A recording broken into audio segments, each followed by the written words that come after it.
Olá, seja muito bem-vindo ou muito bem-vinda a mais um podcast Decifrando o Cinema.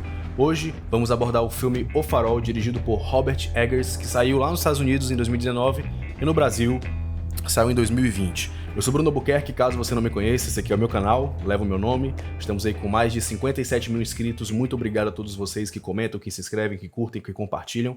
E além do meu canal, eu sou empresário, eu tenho uma produtora de vídeos aqui em Fortaleza, de filmes publicitários, chamada Screen Filmes, e eu tenho a Sociedade Brasileira de Cinema, que é um portal online de cursos de cinema. Atualmente lá eu tenho, enquanto eu estou gravando esse podcast, eu tenho 2 cursos, o Decifrando o Cinema e o Decifrando o Roteiro de Cinema. Os links para você conhecer os 2 cursos estão aqui na descrição, principalmente o Decifrando o Cinema, que essa é a última semana dele em promoção, tá, gente? O que eu digo em promoção é com um preço antigo, a R$ 197.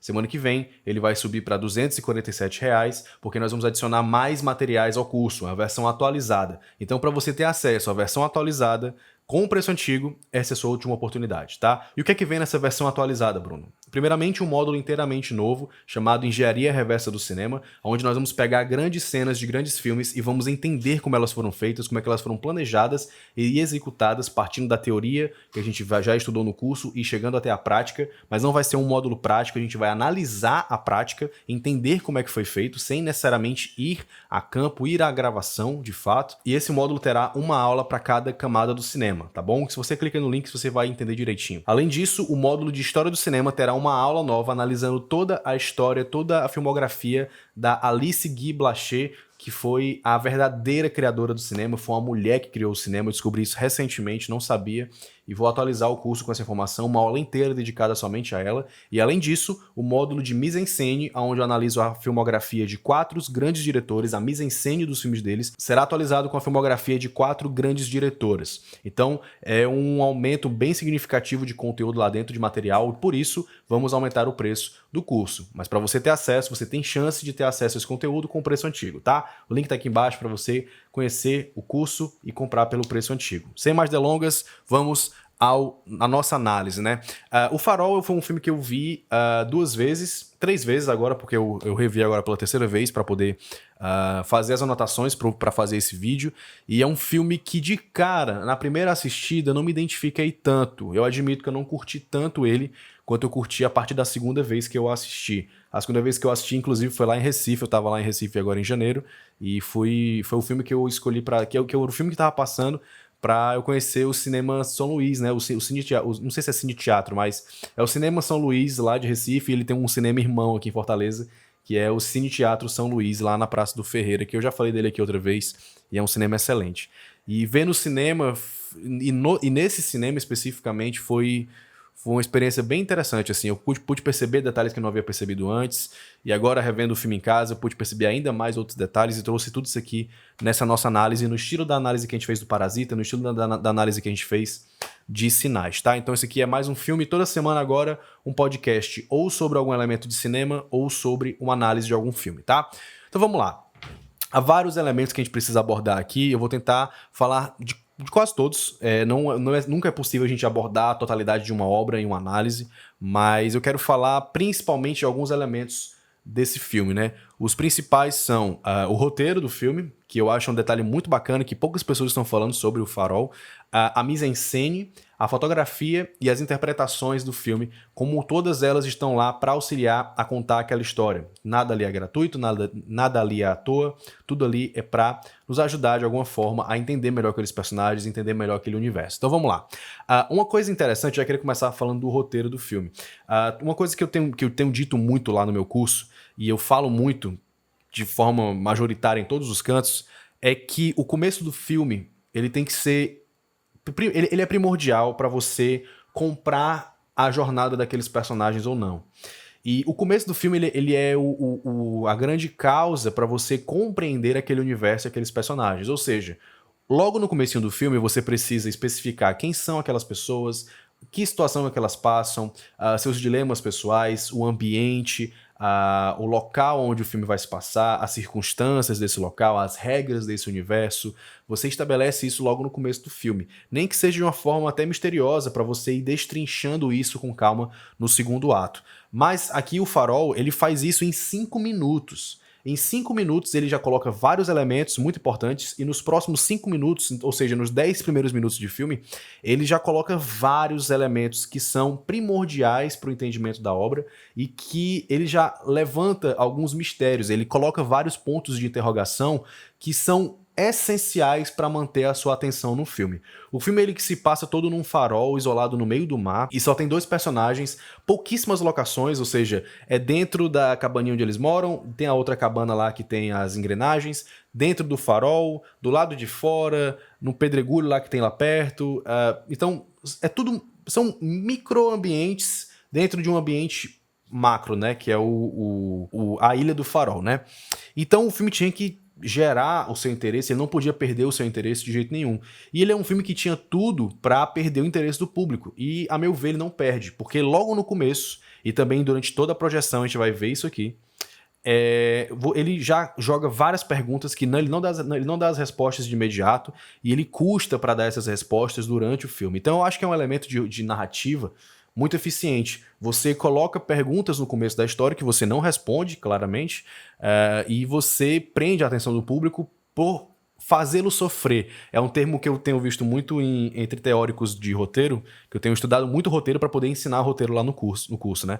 E vários teóricos falam, make them suffer, faça eles sofrerem. Que é você fazer o público sofrer. Você fazer o público sofrer porque ele não tem uma informação que ele quer ter. Você gera esse desejo no público para ele ter essa informação que ele não tem. Você faz o público sofrer ao colocar os seus personagens, a você primeiramente desenvolver bem os seus personagens, gerar empatia com o público, entre público e personagem, e você fazer o público sofrer ao ver esse personagem sofrendo, ao ver esse personagem tendo que passar por vários desafios, várias encruzilhadas que ele vai ser testado, onde ele vai chegar ao seu limite cada vez mais. Cada momento do filme, cada cena do filme são novos desafios que o seu personagem vai ter que passar. Então assim você faz o seu público sofrer. Você pode fazer o seu público sofrer, é só um termo, tá, gente? Não tô querendo dizer que você tem que fazer as pessoas sofrerem, não. É só um jeito de falar.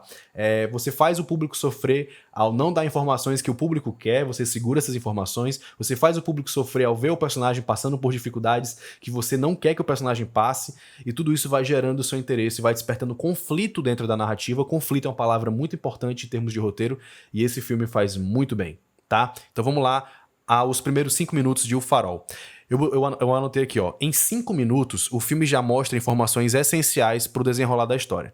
Primeiramente, os barcos de fuga. Assim que o Robert Pattinson chega na ilha, uma das primeiras coisas que a gente vê são os barcos de fuga, que lá no final do filme ele vai disputar com o Willem Dafoe. Eu vou chamar eles pelos nomes porque eles têm o mesmo nome, né? Thomas, então pra ficar tendo que... Pronto, eu vou chamar o Willem Dafoe de Thomas e vou chamar o Pattinson de Winslow, né? Que é como o Willem Dafoe chama ele. E aí, logo de cara, ele já mostra um elemento que vai ser muito importante lá pro final do filme. Em um dos primeiros planos do filme, né? É na primeira cena, em um dos primeiros planos, ele já coloca essa informação que já vai ser importante lá no final, tá? E ele faz isso constantes vezes. Ele mostra o farol de forma bem, não sei se grandiloquente tá empregado de uma forma correta nessa situação, mas ele mostra o farol num plano bem aberto, mas mesmo num plano aberto, ele destaca bem em como o farol ele se impõe perante aquele ambiente, aqueles personagens. Então ele mostra o farol, que obviamente é um elemento muito importante da narrativa, e ele mostra também os principais cômodos da casa e o quão o personagem do Willem Dafoe é repugnante. Então o Robert Pattinson, ele entra na casinha onde eles vão morar lá, e a câmera acompanha ele conhecendo essa casa junto com a gente tá conhecendo aquele ambiente com ele. Então, o filme aí, ó, usando a narrativa, usando elementos visuais também, a forma como o filme é gravado, a descoberta de informações que nós temos juntamente com o Robert Pattinson, que é o Winslow, aproximam a gente desse personagem. Então a gente tá com ele desde o começo. A gente chega no farol com ele, a gente descobre os ambientes daquela casa com ele, então nós estamos com esse personagem. Vai ser muito difícil a gente se desconectar dele durante o filme. Então, se você gerou alguma desconexão em relação ao Robert Pattinson, talvez tenham sido questões pessoais suas, mas o filme faz tudo para que essa conexão exista, tá? E permaneça. Além disso, o Willem Dafoe se mostra cada vez mais repugnante. A primeira interação entre o Thomas, né, que é o cara que já estava lá, no Farol, e o Winslow, que é o personagem do Robert Pattinson, ele já peida na cara do Robert Pattinson. Ele senta, o Willem Dafoe tá de costas pra ele e solta um pum na cara dele. E aí ele começa a assoviar e o Robert Pattinson todo desconfortável, né? Porque a gente vai ver aqui como ele tem o arco do personagem dele. Ele começa como um garotinho inocente e termina como um adulto másculo, como a figura máscula máxima, o macho alfa, né? Ele tem essa desconstrução e ele no começo tá muito ingênuo, muito inocente, ele não tem reação nenhuma. Ele sabe que aquilo é errado, mas ele fica... Opa, eu vou ficar aqui na minha, não vou falar nada, porque ele é o cara aí, né, e tal, eu respeito ele e tal, é ele que vai fazer o meu relatório aí do que eu tô fazendo, então eu não vou ter reação nenhuma. E aí o Willem Dafoe vai se transformando aos poucos nesse personagem opressor, nessa figura masculina de opressão. E o filme, eu já vou falar no final do vídeo sobre, no final do podcast sobre o que é que eu acho que o filme fala, né? Mas logo de cara, a primeira interação deles, a primeira vez que a gente vê o Willem Dafoe, que é o Thomas, interagindo com o Winslow, e é uma forma tão repugnante assim, fala muito sobre o personagem e também já deixa muito claro, esse cara é repugnante, esse cara não presta, esse cara a gente vai ter muita raiva dele, isso aqui é só o começo, é só a ponta do iceberg, certo? Ó, eu coloquei, além disso, o Robert Pattinson encontra a estatuazinha da sereia, que também vai ser outro elemento muito importante para a narrativa. Além disso, mais elementos misteriosos aparecem no filme. A relação de Dafoe com o farol e a visão que Pattinson tem do corpo boiando em meio a vários troncos de árvores no mar. Isso aí é um elemento...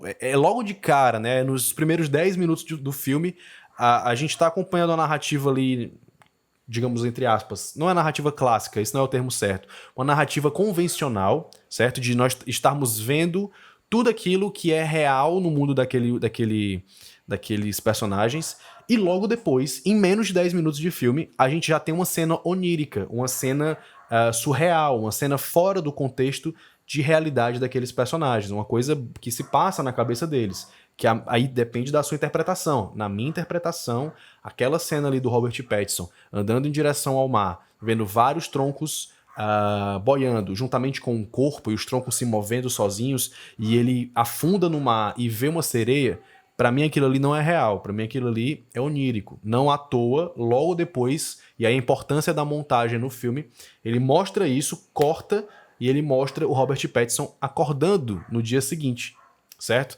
Então, detalhe aí, ó, a montagem já tá auxiliando a contar a história aí, já tá indicando a gente a perceber uma coisa importante pra narrativa, certo? Mas o filme mostrar, ele criar essa cena com uma temática onírica, criar essa cena com esse aspecto surrealista, né? É importante para você também já ver como é que vai ser o filme. Ele já deixa claro, esse filme aqui não vai ter uma narrativa convencional. Esse filme aqui, não, ele também tem, mas ele não tem só isso. Ele vai abordar metáforas, ele vai abordar temas que vão te gerar inquietação, para te despertar o interesse em interpretar o filme. Então, logo nos 10 primeiros minutos de filme, ele já faz isso e faz isso muito bem. E uma outra cena também que aparece logo no começo do filme é a relação do Thomas, né, que é o Willem Dafoe, com o farol. Ele tá lá em cima já, completamente nu, completamente dominado pela luz, fascinado pela luz do farol, e ele tá com a cara meio que de... uma cara de prazer, que ele tá sentindo prazer sexual com aquilo, e ele fala, tudo isso é pra você, minha bela, como se ele estivesse adorando o farol, né, que é outro elemento muito importante que a gente vai falar mais um pouquinho pra frente. Logo de cara, o filme também, logo depois, ele já coloca a presença de redemoinhos. Vocês vão ver aqui como elementos visuais do filme, a mise-en-scène desse filme é excepcional. Eu pretendo que o próximo podcast seja só sobre mise-en-scène, mas aqui vocês vão ver como eu vou falar muito sobre isso, eu não vou falar sobre conceito, eu não vou dar dicas de percepção, não vou fazer nada disso. Mas vocês vão ver aqui nesse podcast como a mise-en-scène é importante, tá, gente? Então, vamos lá. Há vários redemoinhos no filme que vocês podem interpretar de duas formas diferentes, que eu vou dar essas duas interpretações que eu tive sobre esses redemoinhos. Mas há vários redemoinhos visualmente falando no filme. O primeiro deles surge logo quando, se eu não me engano é o primeiro, logo quando o Robert Pattinson ele sai na primeira manhã de trabalho dele e ele vai limpar a cisterna, né? Na primeira noite ele vai lá beber água e dá água do tipo um poço, né? Tipo uma cisterna, não sei dizer muito bem como é que funciona isso, porque eu não entendo disso, mas ele vai beber água, a água tá suja, o Willem Dafoe fala, ó, você tem que limpar isso aí amanhã, tá? E aí ele vai lá limpar.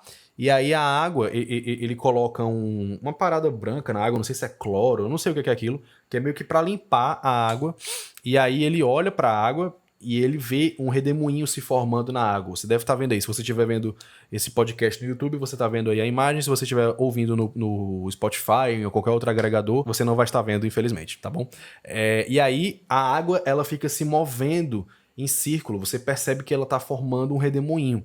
Não só isso, mas quando ele entra no farol, ele olha para cima e pelo farol ter esse formato comprido, né, cilíndrico, a escada fica ao redor, fica nas paredes, então elas fazem um outro redemoinho, que se você olha de baixo para cima, fica uma espiral também, mais uma espiral aí, visualmente falando. E a terceira forma espirálica, não sei falar, o terceiro elemento em forma de espiral, pronto, são as engrenagens que o Robert Pattinson gira quando ele está trabalhando lá, ele está botando as máquinas para trabalhar, ele pega uma manivela, fica rodando, e você vê o Robert Eggers, ele enquadra bem centralmente, ele centraliza bem e bem no mesmo nível assim da câmera, ele coloca essas engrenagens rodando, certo? Então o filme fica falando, presta atenção nisso, presta atenção nisso.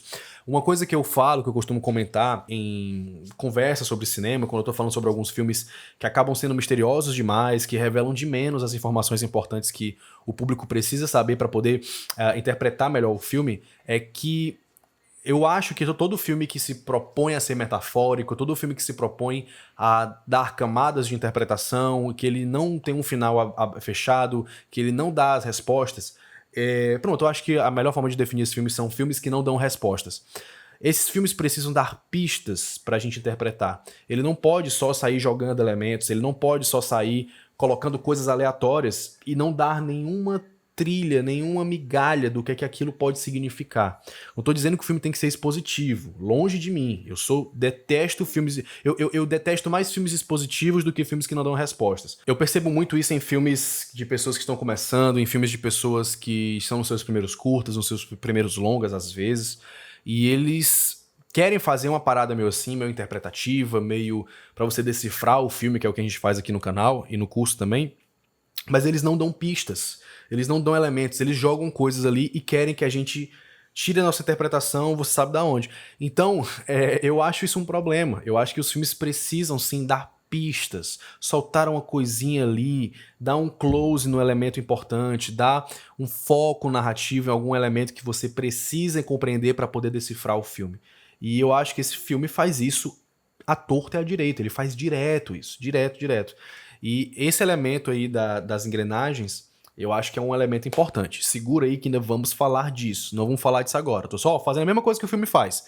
Tô deixando aí pistas, tô deixando dúvidas pra gente falar depois, pra segurar vocês aí até o final do podcast. Logo depois, o Robert Pattinson, ele se encontra com a gaivota sem um dos olhos, né? Isso também é mais um elemento aí que eu vou comentar depois, que é mais também pro final do vídeo, tá? E aí eu queria falar agora, já me adentrar um pouco sobre o arco do personagem do Robert Pattinson. Pra mim, e também eu já vou... Acho que eu ia deixar pro final do vídeo, do podcast, mas eu vou falar logo. Pra mim, esse filme, ele é sobre masculinidade.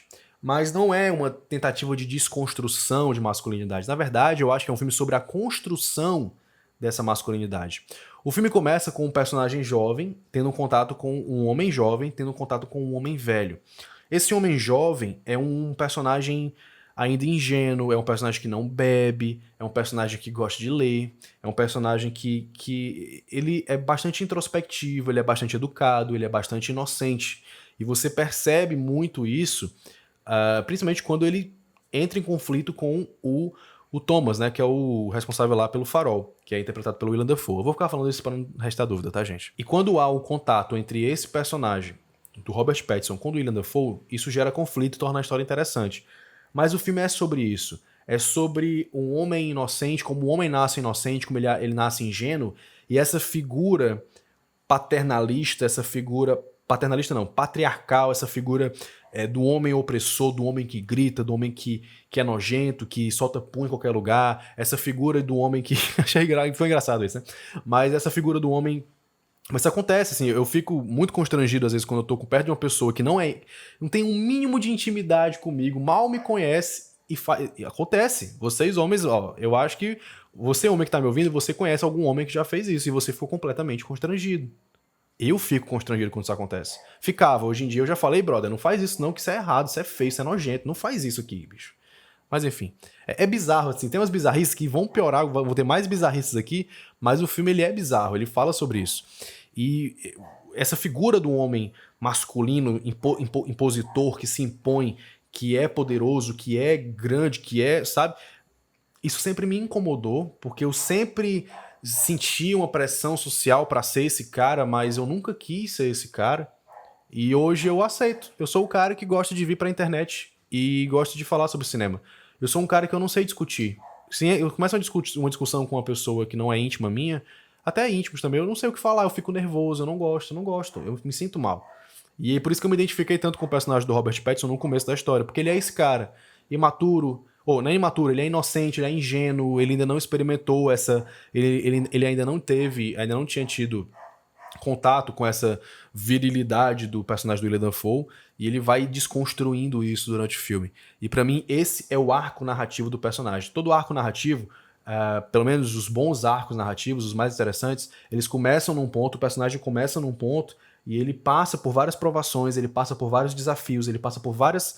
provações é a melhor palavra possível. E ao final da história, ele não é mais o mesmo. Ele retornou para o ponto inicial, mas ele não é o mesmo. Se a narrativa é cíclica, começa e termina no mesmo ponto, todos os personagens do mesmo jeito, pra que eu acompanhei aquela história, né? Então o arco narrativo é importante por isso. O seu personagem vai começar de um jeito, ele vai desconstruir coisas que tinha na cabeça dele, ele vai aprender coisas, ele vai se transformar em outra pessoa. Eu dou um exemplo muito constante em filmes que é o Carros, o filme Carros da Pixar. O começo do filme é o Relâmpago Marquinhos, o Relâmpago McQueen, ele é extremamente egoísta, egocêntrico, ególatra, só pensa nele, gosta da fama, gosta do luxo. E o filme, ele vê-se obrigado a ir para um outro ambiente onde ele vai desconstruir isso. Onde ele conhece um cara que foi maior do que ele e é um poço de humildade e de ensinamentos, onde ele vai conhecer pessoas simples, pessoas no caso carros, né, mas personagens simples, personagens que têm perspectivas diferentes da dele, e ele vai aprender a se tornar humilde, ele vai aprender a entender, ele vai entender qual é o significado real de correr, que não é ganhar, né? Não é necessariamente ganhar. E eu adoro esse filme, a galera fala mal do Carros, eu adoro, vi no cinema, amei, eu revejo até hoje, e eu adoro esse filme. E eu acho que ele é um exemplo. O Carros ele é uma excelente aula de roteiro clássico, de narrativa clássica, de arco de personagem clássico, enfim. E isso acontece no Farol, mas o personagem ele é ingênuo, ele é bom e ele termina masculinizado, ele termina impositor, ele termina viril, macho alfa, né? Mas vamos falar um pouquinho mais sobre isso daqui a pouco. Eu queria já deixar isso claro porque é importante pro que tá por vir, certo? E aí isso aí vai sendo construído de várias formas no filme. Por exemplo, tem uma cena lá que o Pattinson fala alguma coisa, que eu não vou lembrar agora o que é pro Willem Dafoe, na mesa, eles estão jantando, bebendo e tal, e o Willem Dafoe fica puto com ele e dá um tapão na cabeça do Robert Pattinson, que a reação imediata dele é se levantar de forma brusca, a expressão dele, a expressão corporal e facial dele fica tomada pelo ódio, e o mais interessante, quando a câmera corta para a visão para o rosto do Willem Dafoe, ele fica assustado com o que ele vê. Quando a montagem corta para a câmera que está filmando o Robert Pattinson, que está numa contra-plongée, de baixo para cima, tornando ele engrandecido na cena, repara como o enquadramento, que você está vendo aí se você estiver vendo no YouTube, o enquadramento dá um espaço muito grande na tela para a gente reparar na sombra do Robert Pattinson. Por que isso? Porque o filme quer que você perceba esse lado sombrio do Robert Pattinson, que ele é imponente, ele é assustador e o Willem Dafoe percebe isso logo no comecinho do filme. Ele percebe isso e o filme indica isso pra gente visualmente, que o Willem Dafoe tá amedrontado, ele tem medo do Robert Pattinson, talvez até por isso que ele age daquela forma com ele, e ele percebe o quão perigoso ele pode ser, porque ele vê ali, naquele momento, o lado sombrio do personagem. Que depois tem uma outra cena lá pro meio do filme, onde a sombra do Robert Pattinson tá ainda maior e ela já tá começando a engolir o Willem Dafoe. Tem uma fotografia em preto e branco, mas ele ainda assim, mesmo com essa dificuldade, entre aspas, técnica, de exaltar melhor a luz, exaltar melhor as sombras, porque não há muita luz e há muitas sombras, ainda assim o filme tem um cuidado visual com a iluminação de indicar como os personagens se sentem, de mostrar elementos da característica do personagem interna através da fotografia e ajudar a contar a história através da fotografia. Lembrando, gente, nada num filme é à toa, nada num filme é gratuito.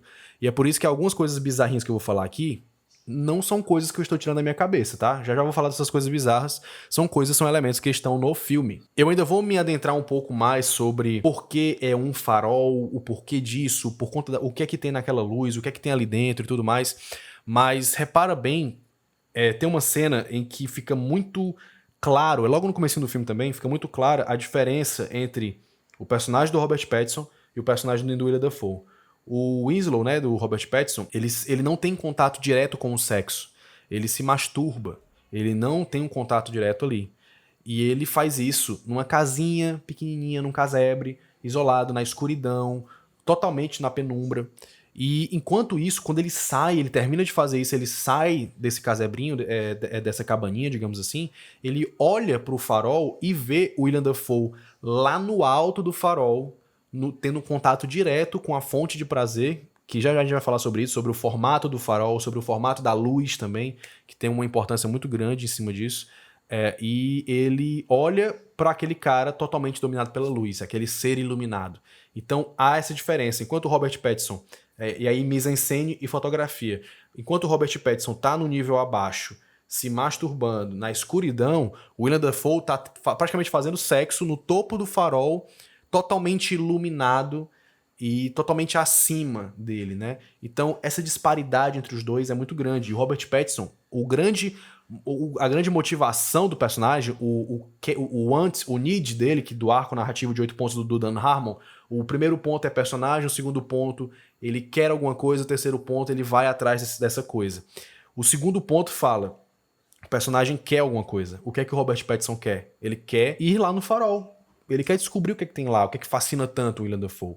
E ele vai atrás disso quando ele começa a contrapor tudo que o Willem Dafoe faz, certo? Um outro elemento interessante é você perceber como o Willem Dafoe chama ele de cachorro em vários momentos. Faça isso, cachorro. Limpe direito o chão, seu cachorro. Venha cá, cachorro e tal.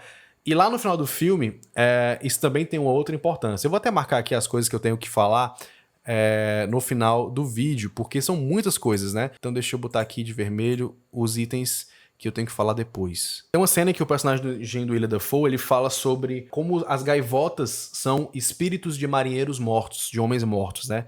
E isso tem uma função muito importante, né, no filme, porque repara como a gaivota que fica se opondo ao Robert Pattinson, ao Winslow, ela não tem um olho. Isso é um elemento muito importante. E o filme, ele evidencia isso. A gaivota tá aqui olhando pra ele e ela faz assim, ó. E aí ele corta pro Robert Pattinson, corta de volta pra gaivota, e estamos num plano ainda mais próximo dela, mostrando bem que ela não tem um olho. Então é isso que eu falo de pistas. Essas são as pistas que o filme vai deixando. Ele vai liberando pra você, ir pegando aqui e ir montando o quebra-cabeças. Segura aí que isso também é outra informação importante. E agora vamos começar a desvendar de fato o filme. Eu já falei vários elementos pra gente prestar atenção, agora vamos de fato à interpretação. Repara como o filme, eu falei, né, que ele é um filme sobre masculinidade, ele é um filme sobre virilidade, sobre essa meta que o homem tem sempre de ser viril. E o filme há vários elementos, lembra lá dos elementos do Redemoinho, já vou falar disso. Mas antes de falar disso, uma coisa que fica ainda mais exemplificada são as formas fálicas, as formas penianas. Tem várias coisas em formato de pênis no filme.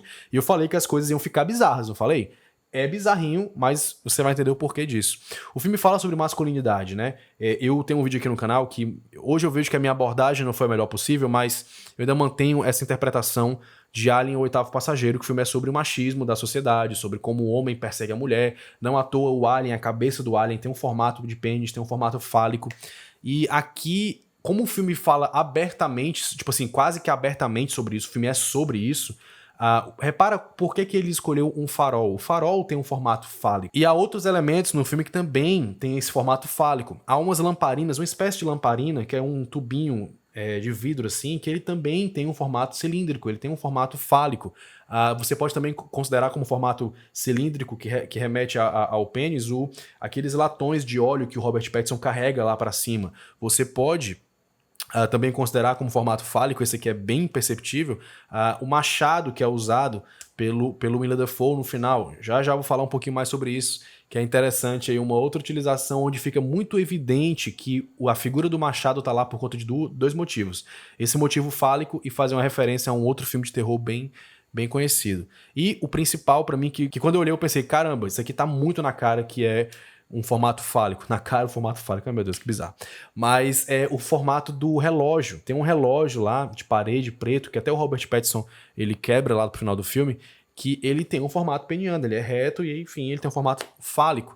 E tudo isso é para ressaltar essa virilidade, como o tema do filme é esse, como o filme é sobre homens disputando quem é mais homem, e o filme é bem sobre isso. Na minha concepção, na minha interpretação, não tô aqui dizendo, ó, o filme é sobre isso, tá? Só relembrando, eu falei que era, mas enfim, desculpa pela minha colocação errada, mas o filme, na minha interpretação, na minha opinião, ele é sobre isso, tá? Eu falei sobre o Machado, né? E o que é que tem a ver o Machado aí com o formato fálico, com a imposição da figura viril, da figura masculina no filme, né? Eu falei que havia uma referência a um grande filme de terror.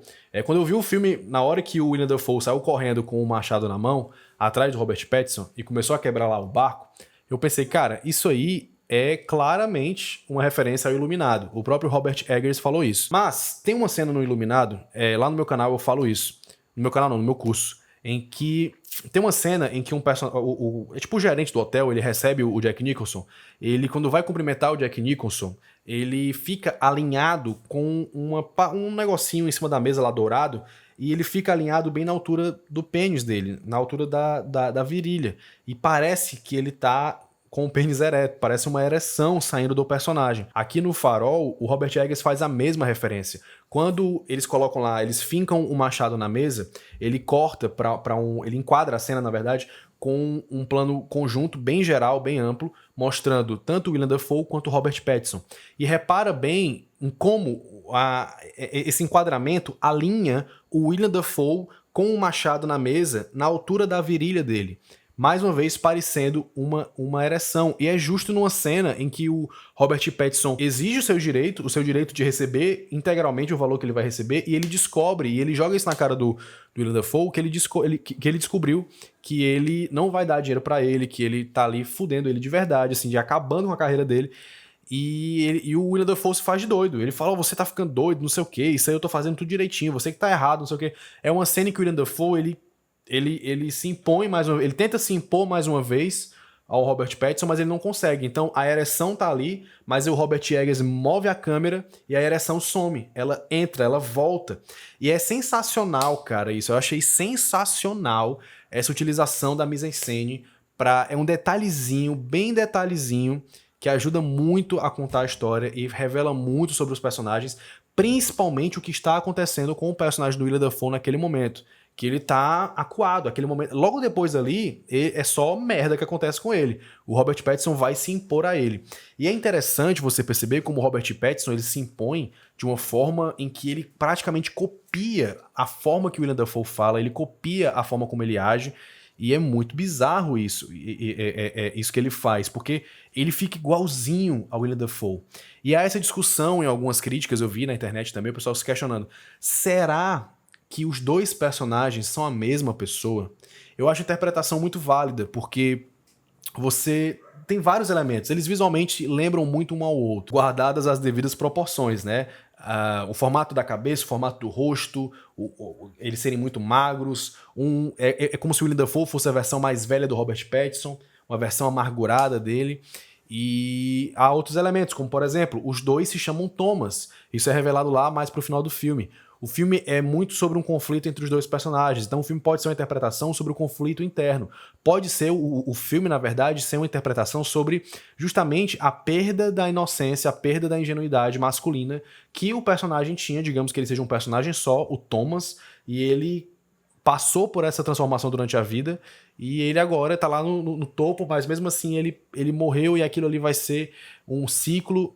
É uma interpretação válida. Eu discordo, mas porque eu tenho a minha própria interpretação. Para mim, eles são duas pessoas diferentes. É basicamente um embate entre dois arquétipos muito claros, né? Que é o homem viril e o homem inocente, o homem ingênuo. O homem macho alfa e o cara que não bebe e gosta de ler. Sabe? Para mim, o filme é um embate entre essas duas figuras masculinas, né? E o filme é sobre isso, pra mim, na minha opinião, tá? E aí o Robert Pattinson, ele conta sobre como ele viu um homem morrer. E aí, isso atordoou ele vários momentos do filme, há vários flashbacks dele lembrando disso. E isso acontece quando? Logo no comecinho do filme. Lembra lá quando ele viu um corpo boiando no meio do mar com vários troncos ao redor. Ele trabalhava na floresta, eu não lembro agora se era, acho que era cortando árvores. Tem até uma conexão aí também com o machado que é utilizado no filme. E ele fala sobre isso. E ele conta isso pro Thomas, né, do personagem do Willem Dafoe. E logo depois, temos mais uma cena onírica, mais uma cena surreal, aonde o personagem do Robert Pattinson encontra com ele mesmo, como se ele fosse o cara que ele mesmo viu morrer e não fez nada. E quando ele olha pra trás, o Willem Dafoe tá nu e ele joga a luz do farol saindo dos seus olhos em cima dele. Eu achei essa cena sensacional, ela é de uma composição visual muito bacana e ela também é uma referência a uma pintura antiga que você tá vendo a comparação aí agora na tela, certo? Então eu achei muito interessante isso. E o que é que isso significa? Isso significa que o Willem Dafoe, ó, ele tá prestando atenção e ele vai usar aquilo ali contra o Robert Pattinson. E ele fala pro Robert Pattinson, ó, eu sei que você viu um homem morrer, você matou, entre aspas, esse cara. Eu vou contar pra todo mundo, eu vou expor você. E esse momento, o Robert Pattinson, quando o Robert Pattinson conta pro Willem Dafoe, o Robert Eggers, que é o diretor, ele faz questão de criar uma cena onírica, uma cena impactante visualmente pra a gente prestar atenção nisso. Olha, preste atenção nesse elemento, é importante. E ele faz o próprio fanservice dele lá, fazendo a referência a uma pintura que ele gosta, né? E aí, o Willem Dafoe fala que mataram a gaivota dá azar, né? E o que acontece? Quando ele mata a gaivota, o Robert Pattinson, os ventos mudam e uma tempestade se aparece lá, né? Se impõe a eles e eles ficam lá sofrendo, quebra tudo e, enfim, fica um caos, né? E eu acho que talvez isso seja uma referência às espirais, aos redemoinhos, porque furacões, eles geralmente são espirais, né? Eles geralmente têm esse formato de redemoinho. Então, é isso que se abala contra eles. É uma espécie de furacão, é uma espécie de tempestade. E a figura do redemoinho está sempre presente. Na minha interpretação, é isso. Tá? Uma outra interpretação é, como o filme também ele aborda uma questão bem mitológica, grega, falando sobre os seres do mar, já a gente vai falar sobre essas interpretações, essas imagens de espirais podem ser uma referência a um redemoinho na água, talvez, que é onde os personagens estão. Eles estão no redemoinho na água, estão caindo buraco abaixo, e no final os dois personagens morrem, né? Os dois personagens se destroem, eles mesmos se destroem, né? Essa é a minha interpretação, quero saber de você. Qual é a sua interpretação sobre os formatos fálicos do filme? Qual é a sua interpretação sobre os redemoinhos do filme? Comenta aqui embaixo que eu quero ler os comentários de vocês, tá bom? Além disso, vamos lá ao final do filme. Ele mata o Willem Dafoe com o machado na cabeça e logo depois o Robert Pattinson finalmente chega aonde ele queria chegar, ele atinge o patamar que ele queria atingir, que é conhecer, descobrir o que é que tem lá em cima no farol.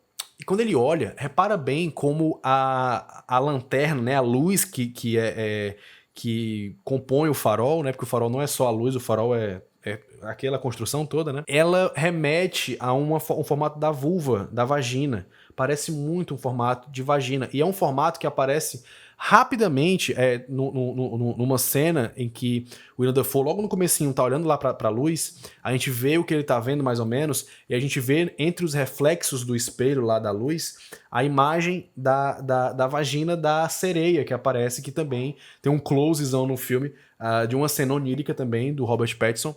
Na minha interpretação é onírica, na minha interpretação é uma cena que se passa na cabeça dele, onde ele vê aquela sereia e ele vê a vagina gigante dela ali na região da virilha da sereia. E você vê rapidamente essa figura da vagina da sereia dentro da luz, lá no começo do filme, e o formato da luz tem esse formato. Então, pra mim, o que eles querem é um objeto de desejo, é um objeto. Eles enxergam a mulher como objeto, eles enxergam a vagina feminina, só tem vagina feminina, né? A vagina como um objeto a ser alcançado, um objetivo. E é isso que os vai tornar grandiosos. Então, o filme tem vários desses elementos sexuais aplicados a ele, né? E quando chega lá, o Robert Pattinson, aquilo ali, a gente não vê o que de fato há lá dentro, mas quando ele abre, e ela se abre sozinha pra ele, né? Uma coisa bem mística. Ele olha e ele coloca a mão, é tanta informação, é tanto prazer que ele não consegue suportar e ele cai e ele morre. E ele, assim, na verdade o filme não termina com ele morto, termina com ele sendo morto pelos animais lá, sendo devorado pelas gaivotas. E repara bem, o personagem tá sem um olho. Ele, no final do filme, as gaivotas comeram primeiramente um dos seus olhos. Ele tá sem um dos olhos. E o filme começa como, o plano enquadra como essa cena, nem um close, é um primeiro plano que é no ombro. Você vê bem, o filme enquadra bem pra você prestar bastante atenção no fato dele estar sem um olho e você conectar mentalmente com o fato da gaivota lá no começo não ter um olho. Essa gaivota seria o espírito dele já sendo visto no final do filme, ou seria o espírito do cara lá que o Willem Dafoe matou, que a gente também sabe que ele matou um ex-colega dele lá, né? Que ele também está sem um olho, que o Robert Pattinson encontra a cabeça dele e está sem um olho. Há uma outra presença sexual no filme, que essa aí já é meio viagem, mas eu reparei pela primeira vez lá no canal do 20 Quadro dos meninos, que é um canal muito bom, vou deixar ele linkado aqui embaixo. Se não tiver linkado, me lembrem que eu vou linkar. O canal deles é excelente. E eu vi lá na crítica deles, no explicado deles do Farol, eles falando sobre isso, sobre a presença de tintas brancas no filme, principalmente em cima do Robert Pattinson. Quando ele cai lá do farol, que ele tá pintando, a lata de tinta cai de um jeito que espirra a tinta branca no rosto dele.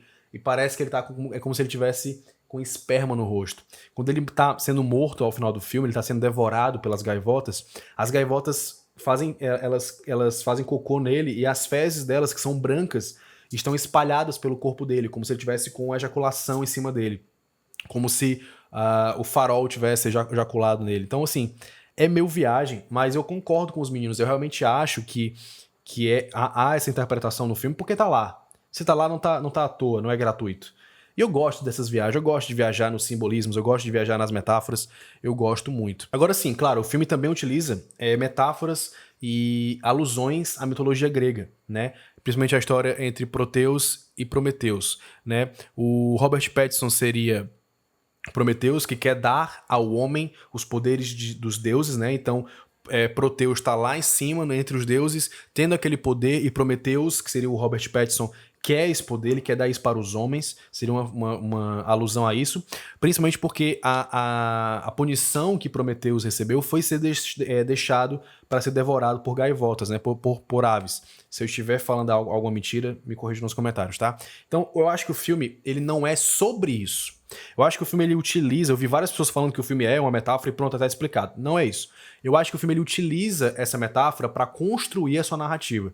Eu acho que ele utiliza essa mitologia grega, essa história mitológica, para transmitir a ideia que ele quer, seja lá qual for. A minha interpretação é que a ideia do filme é sobre isso, sobre esse embate entre figuras extremamente masculinizadas, né? Então, gente, esse foi o podcast de hoje, esse foi o podcast dessa semana sobre O Farol. Eu acho que eu falei basicamente tudo que eu queria falar sobre o filme. Se eu tiver esquecido alguma coisa, peço desculpas, mas eu revi o filme 3 vezes para poder analisar tudo isso, escrever tudo isso e trazer para vocês mais um explicado, analisado, um podcast decifrando algum filme, tá? Lembrando a vocês mais uma vez da promoção Decifrando o Cinema, última semana pelo preço antigo, clica aqui embaixo, se inscreve.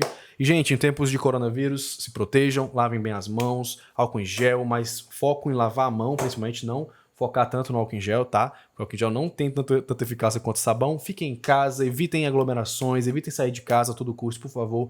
Sejam atentos. E mais uma vez, gente, por favor, curta aqui embaixo se você tiver gostado desse vídeo, se você tiver gostado desse podcast. Se inscreva no canal, me siga aqui no Spotify, me siga aí onde quer que você esteja me ouvindo. Um fortíssimo abraço e vida longa ao cinema.